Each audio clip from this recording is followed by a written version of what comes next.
আইসিসির দেওয়া কোন শর্তে ভারতে গিয়ে টি-টোয়েন্টি বিশ্বকাপ খেলতে রাজি হচ্ছেন না বাংলাদেশের ক্রিকেট বোর্ড?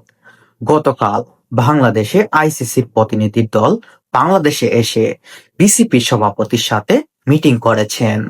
নিউজ থেকে জানা গিয়েছে, বাংলাদেশের দেওয়া রিপোর্ট পর্যবেক্ষণ করে আইসিসি নিউজ বলেছেন, বাংলাদেশের ক্রিকেট টিম সহ বাংলাদেশি ফ্যানদের জন্য কলকাতা স্টেডিয়ামে খেলা অনিরাপদ।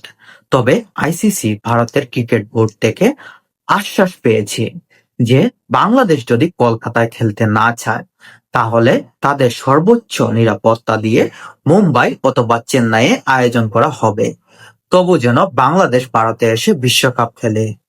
ইতিমধ্যে চেন্নাইয়ের মিনিস্টার বাংলাদেশের ক্রিকেটারদের এবং বাংলাদেশের অলরাউন্ডারদের আসতে আহ্বান জানিয়েছেন।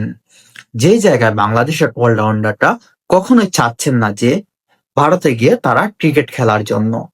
অবশেষে যদি বাংলাদেশের নাছোড়বান্দাদের কখনো ইচ্ছে হয় যে তারা কলকাতায় যাবে, সেখানে গিয়ে খেলবে, সেটা তাদের ইচ্ছা। কিন্তু বর্তমানে যে পরিস্থিতি, যে সিচুয়েশন এসে দাঁড়িয়েছে, আমার মনে হয় না বাংলাদেশের ক্রিকেট টিমের কোনো প্লেয়ারই যাওয়ার